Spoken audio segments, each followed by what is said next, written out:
adalah pertolongan pertama yang dilakukan pada korban henti jantung atau henti napas sebelum ditangani oleh tenaga medis atau rumah sakit. Resusitasi jantung paru merupakan bagian dari tindakan bantuan hidup dasar.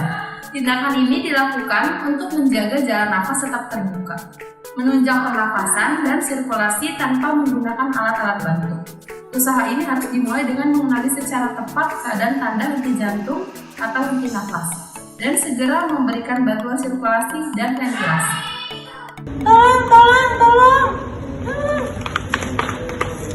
Kenapa?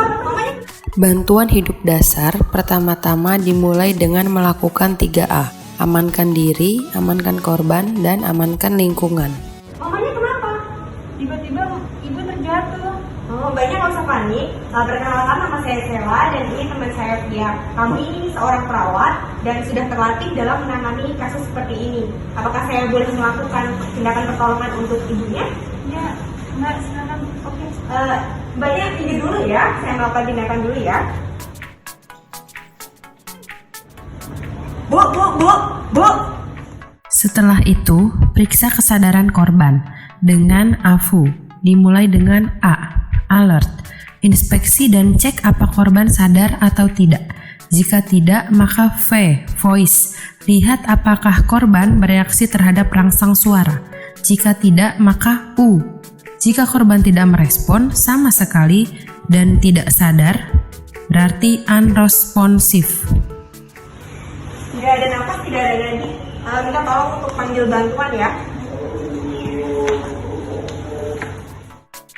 Telepon Sistem Pelayanan Gawat Darurat Terpadu atau SPGDT di nomor-nomor berikut ini.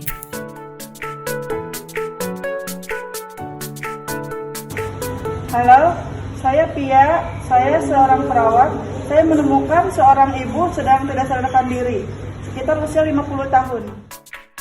Pada saat melakukan SPGDT, perkenalkan diri, jelaskan biodata korban, situasi dan kejadian, posisi korban, apa yang Anda lakukan sebagai penolong, tanyakan berapa lama ambulan akan datang, dan berikan nomor Anda agar dapat dihubungi. Kemudian, lakukan primary survey dengan memeriksa CAB. C. Circulation. Cek nadi karotisnya, raba dengan 2 jari lateral dari jakun, lakukan maksimal 10 detik. Jika nadi tidak teraba, langsung lakukan resusitasi jantung paru. Jika nadi teraba, cek airway-nya. Apakah ada tanda cedera servikal seperti memar pada leher? Jika tidak, maka lakukan head-till chin lift dan open mouth. Dongakkan kepala korban hingga mulut terbuka. Jika terdapat tanda-tanda cedera servikal, maka lakukan jaw thrust agar cedera servikal korban tidak bertambah parah. Letakkan jari kelingking di ujung mandibula korban dan dorong rahang bawah ke depan. Hal ini membuat jalan napas terbuka. Setelah mulut terbuka, lihat apakah ada obstruksi pada jalan napas. Kemudian B. Breathing.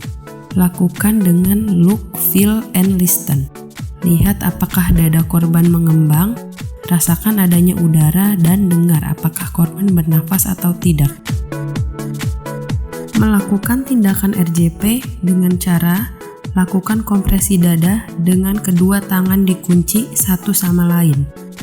Badan lurus tegak, tangan lurus 90 derajat dengan tubuh korban, dan tangan tidak menekuk. Prinsip kompresi dada ada 4. Push fast 100-120 kali per menit. Push hard dengan kedalaman 5-6 cm. Complete recoil dengan membiarkan dada mengembang sepenuhnya. Dan minimal interruption. Lakukan secara kontinu tanpa disrupsi.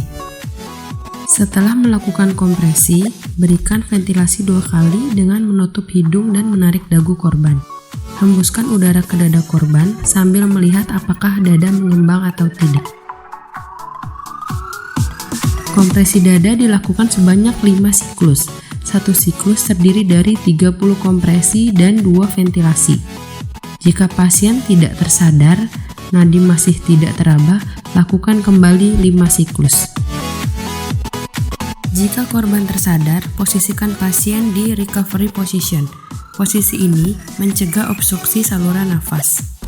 Gak ada nadi. Oh, ya udah kita lakukan recovery position.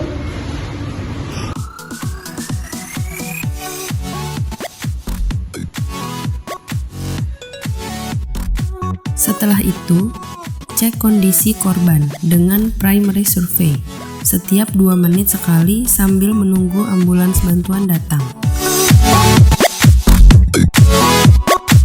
Ambulan bantuan menuju lokasi kejadian. Setelah tiba, tim evakuasi menolong korban dan membawa korban ke fasilitas kesehatan atau IGD terdekat. Dan segera dilakukan tindakan oleh tim medis.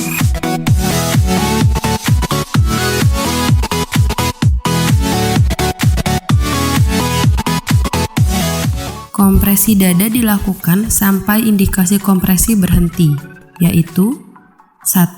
Korban sadar atau kembali bernafas. 2. Penolong yang lebih ahli atau ambulans setelah datang.